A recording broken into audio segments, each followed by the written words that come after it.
Halo guys-guysku, gimana nih kabar kalian? Semoga baik-baik saja ya, dan semoga selalu diberikan kesehatan. Oke, sekarang kita bergeser sama informasinya Mbak Imong dan juga Paula, teman-teman ya, yang sudah mendapatkan putusan dari pengadilan. Pengajuannya Mbak Imong ya mengajukan itu dikabulkan oleh hakim.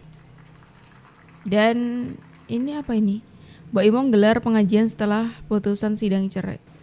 Pengajian? Sebenarnya mereka doain saya terus cukup sih, unik ya, doain saya pengajian terus setelah tiap saat, tiap perceraian. malam.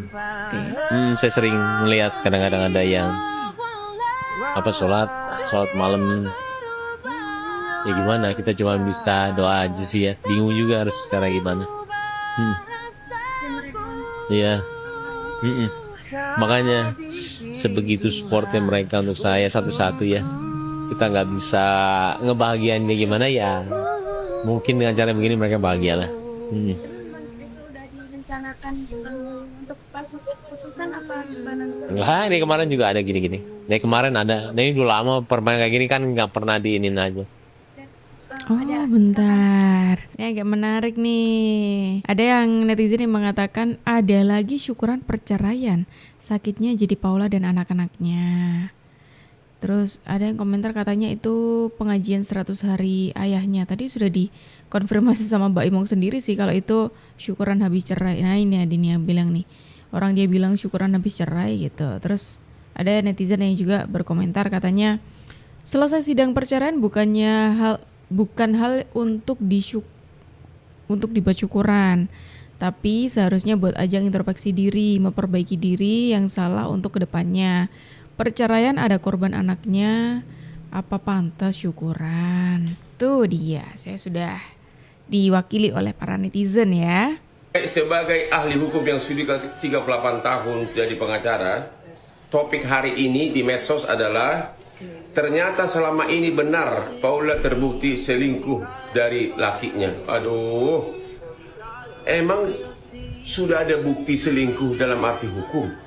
Selingkuh dalam arti hukum harus karena telah melakukan hubungan intim, bukan sekedar jalan-jalan atau shopping atau keluar kota. Ini pandangan dari hukum ya teman-teman ya.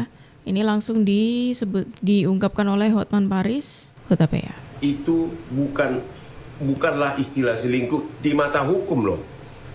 Paling yang bisa dipakai kalau terbukti si cewek itu chattingan, bilang I love you atau pergi sama cowok, yang bisa dilakukan adalah itu adalah alasan jadi pertengkaran terus menerus karena si istri melakukan ini. Tapi jangan terlalu terburu-buru mengatakan selingkuh. Istilah hukum selingkuh itu harus karena melakukan hubungan intim. Emang ada dalam perkara perdata bisa dibuktikan? Saya pengen tahu ada yang nggak dalam persidangannya ditunjukkan video selingkuhnya, video hubungan intimnya. Si cewek ngaku nggak? Kalau itu nggak ada, secara hukum namanya bukan selingkuh. Secara hukum loh, secara sehari-hari mungkin selingkuh, tapi di mata hukum itu bukan selingkuh. Tapi itu adalah alasan, bisa dipakai sebagai alasan cerai, pertengkaran terus-menerus karena si cewek sering begini. Itu yang tepat. Halo? Oke. Halo? 38 tahun sebagai pengacara, kamu salah orang.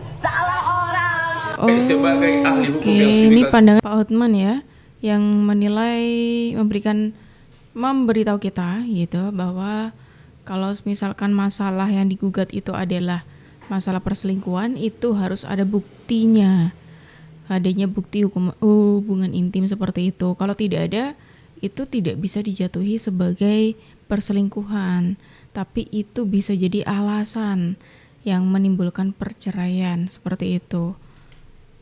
Pengadilan sendiri kan katanya untuk keberatan dari Kapolres sendiri. Ya, seperti yang tadi saya bilang, di sini secara tegas saya menyatakan tidak ada terjadi perselingkuhan selama saya menikah, dan saya bisa bertanggungjawabkan ini semua, perkataan saya, perlakuan saya di akhirat, dan ini saya lakukan demi menjaga mentalitas anak-anak saya yang masih kecil, yang nantinya mereka beranjak dewasa bisa mengakses semua berita tentang ibunya.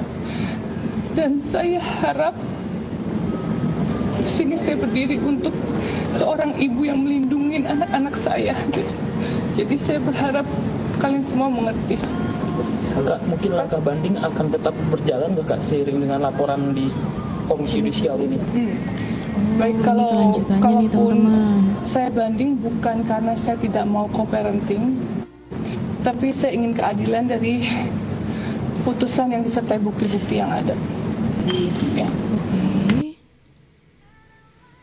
Oh, ini kelanjutannya. Jadi Paula ini mendatangi Komisi Yudisial karena tidak terima lah istilahnya ya, disebut sebagai istri durhaka dan juga berselingkuh. Tadi sudah dijawab juga kalau tidak ada perselingkuhan seperti itu. Kita ada di tengah-tengah, teman-teman. Kita tidak cuma akan melihat sudut pandangnya dari Paula, tapi kita juga akan melihat dari sudut pandangnya Baim, seperti itu. Saya ini laki-laki beneran. Ada yang harus saya luruskan sebagai pemimpin keluarga. Itu aja. Ada yang harus saya buktikan. Kalau memang salah, saya harus buktikan. Tapi bukan dengan cara yang aneh, cara yang benar. Dan ketika pembuktian itu udah ada, apalagi? Mudah-mudahan hasilnya memang sesuai dengan apa yang saya harapkan. Kalau memang sesuai yang saya harapkan, saya bilang di depan kalian semua, saya juga akan memberikan hak asuh anak ini kepada Paula.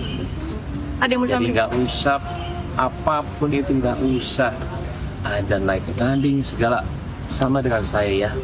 Saya juga kalau terburuknya juga atau nggak yang tidak mau diri saya tidak akan naik banding. Yang terbaik buat anak. Sebaliknya kalau Paula nggak usah naik banding, saya yang akan kasih hak asuh anak itu pada Paula. Oke, ini respon dari Mbak Imong ketika menanggapi respon Paula mungkin ya, respon terbarunya Paula soal ke Komisi Yudisial, teman-teman. Coba kita lihat bukti yang ada di pengadilan ya. Ini bukti yang masuk di pengadilan nih. Berusaha untuk Ini bukti rekaman yang masuk di pengadilan. Tapi ngomong-ngomong yang rekam siapa ya? nurut sama aku dan baik sama aku. Iya. Setelah itu di belakang aku, misalkan kamu makan, aku sering kamu di kamar mandi, aku sering agak bertanya, aku tuh nggak bodoh sayang. Kamar mandi berapa 2 jam, ngapain? Kecuali chatting, gak bodoh aku. Terus aku pernah nanya sama kamu, hah? Kamu aja sekarang diem, karena tahu semuanya aku. Aku tahu semuanya, tapi kenyataannya. Tunggu dulu, biar aku ngomong dulu. Kenyataannya kamu manipulasi semuanya. Dan aku nggak ngerti buat apa, kamu tinggal minta. Aku nggak pernah bilang enggak, kamu minta satu kali pun. Kalau aku tegas, itu berarti ada kebaikan di situ. Jangan menggampangkan uang. Sesimpel itu. Tapi kamu dari hari pertama sampai berapa tahun yang lalu, kamu dikasih 80 juta per bulan. Men, 85 juta plus keluarga kamu 100 juta per bulan. Kurang apa? Bentar, ini bentar ya. Aku agak memotong sebentar karena aku sempat ingat ada statement dari siapa ya waktu itu ya, yang mengatakan uang bulanannya Baim yang diberikan untuk Paula itu bukan uang jajannya aja. Maksudnya uang segitu tuh untuk muanya gitu loh. Makanya dulu itu sempat ada yang komentarnya, ya mana cukup uang segitu untuk muanya gitu loh. Sempat ada yang mengatakan seperti itu. Aku lupa siapa yang mengatakan ya.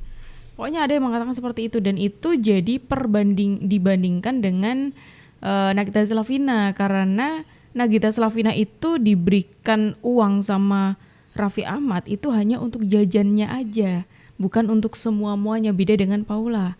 Bahkan ini ada buktinya loh. Ada buktinya ketika Paula itu sempat ngomong kalau masalah perawatannya itu tidak dikasih uang sama Baim. Pernah ya, ada rekamannya seperti itu. Itu waktu di vlog mana ya? Antara di vlognya channelnya Baim sendiri atau enggak ya di channelnya Raffi. Dapetin yang dia zolimin saya pas waktu rubuh kantor yang itu tuh gimana, di BSD. Jawab doa gue. Kamu kira aku nggak tahu Paula Verhoeven? Ini lagi, ada bukti lagi ketika Baim itu mengatakan, ini aku tidak bermaksud membela yang mana ya teman-teman, cuma aku berusaha untuk ada di tengah-tengah. Ketika statementnya Paula begini, statementnya Baim seperti ini. Dan ini ada yang menarik juga, plus ada buktinya juga. Ketika Baim itu kayak seolah-olah tidak terima, dia kayak merasa dizolimi lah seperti itu. Ini ada yang menarik nih dari sini, soalnya kalau kita coba melihat rekam jejaknya gitu ya, Baim ini pernah secara terang-terangan, ya terlepas dari Baim itu niatnya cuma bercanda aja, cuma aku kalau sebagai perempuan bakal sakit hati juga gitu loh kalau ada di posisinya Paula. Karena di situ Baim secara jelas dan terang-terangan banget, Baim membandingkan antara Paula dengan Nagita Slavina. Laki-laki genit ke cewek ada. Hai, kabar-kabar hanya seperti itu. Pada kodratnya, ya coba kalau cewek kan. Aku juga nggak pernah mempermasalahkan itu. Hanya itu kan bandel aku dikit yang kayak gitu ke cewek-cewek paling. Kalau aku dipermasalahkan sama Paula. Iya. Suruh Paula belajar. Cuekin. Coba kamu belajar. Itu dibandingkan ketika responnya Gigi dan responnya Paula itu berbeda. Selain itu pernah tuh ada video juga yang Baim itu membandingkan berkali-kali, gak cuma sekali aja soalnya, berkali-kali membandingkan dengan Paula, dengan Gigi, dengan Nagita Slavina ketika masak atau ketika berpenampilan dan lain sebagainya. Pokoknya banyak buktinya, bisa kalian cari sendiri juga. Kalau perawatan gitu pakai duit sendiri apa minta ini suami? yang aku maksud Kalau tadi. gini mah nggak usah ditanya, dikasih kredit sama suaminya, terpaksa iya kan?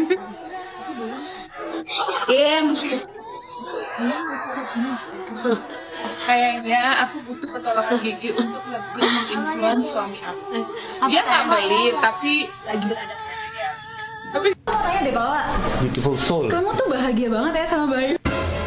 Nah ini lagi yang menarik nih, ini sempet rame ketika muncul isu perceraian waktu itu di awal antara Baim dengan Paula. Itu kemudian netizen itu mencocokkan gitu ya, ya mencari tahu, biasa netizen itu kan suka nyari tahu gitu ya. Itu dengan statementnya Marshanda, di mana kalian sudah tahu Marshanda itu mantannya dari Baim Wong. Dan di sini statement dari bukan statement sih, tapi pertanyaan dari Marshanda yang cukup mencuri perhatian. Paula, kamu bahagia banget sama Baim, seperti itu. Terkesannya kayak itu sindiran sebenarnya ya, yang ditujukan Marshanda ke Baim Wong. Ada apa sebenarnya? Gimana kalau menurut kalian teman-teman? Silahkan tulis pendapat kalian di kolom komentar. Dan terima kasih karena kalian sudah menemani aku dari awal sampai akhir. Aku Jub pamit undur diri, sampai jumpa.